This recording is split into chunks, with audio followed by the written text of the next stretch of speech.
Okay, Becky Wade, CIM champion here today in 2:30 in your marathon debut. Is it a surprise for you at all, coming here, winning, and also running that time? Not a surprise, but yeah, I thought it was realistic to run that time if the conditions were good and if I ran conservatively enough early on. And the goal was also to win, but you know, you just never know who's on or how my body is on that day. But not a surprise, but I'm really happy about it. Yeah. Now, I guess talk about your journey from finishing up at Rice, you know, being a track runner back then, yeah, and then kind of making that transition now to the marathon. Yeah, so my last real race was the steeplechase in the Olympic trials, like 2 summers ago. And then when I graduated, I went on a fellowship year, so I traveled around the world for a year looking at different long distance running cultures, and I was still training but not doing things with a whole lot of structure. And then I came back this summer, moved back to Houston, and hooked back up with my coach, who had been guiding me the whole year, but moved back to Houston to work with him, and we just kind of increased the volume in the workouts and kind of fulfilled this dream that I've had for a long time of going for the marathon. We were just saying off camera how you've never even run a half, so I guess the 10K was the longest you'd ever run.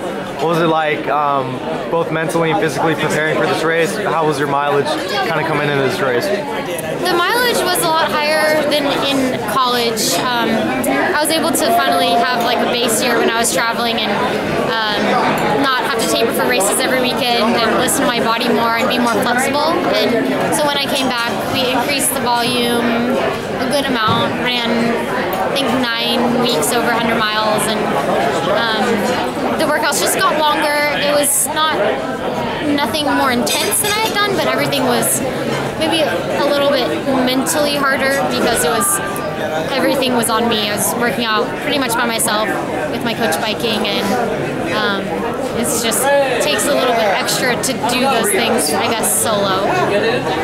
Now, why make the jump right to the marathon instead of, you know, maybe taking a year or two and mixing it up on some halves and some other road races? Well, we figured that if I can handle marathon training, and I loved it, so I wanted to do it, but we figured if I could handle it, that it would benefit me on the track, because I'll come back down for the track season and run some more 10Ks and steeples, and then hopefully run a good fall marathon. And just the way the training had gone and the way I was adapting to the volume and everything, we figured we should just go for it and try to have a positive first experience. Don't do anything that don't go for anything unrealistic, but just try to have a good first experience. Now, I think your time is the 5th fastest American this year, behind Shalane, Kara, Desi, names like that. Have you kind of been able to absorb what the magnitude of your time is yet? Well, not really fully, but it is something that has been on my mind for a really long time, that this is where I see myself I think it's a good starting place for sure, and something that I hope I can improve on for the next decade or so. And it is odd, yeah, to, I guess, hear those names, but I'm not quite on that level yet. But it is inspiring to know that they're within reach if I'm smart about everything and keep working hard.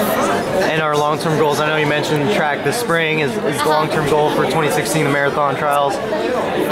I don't know.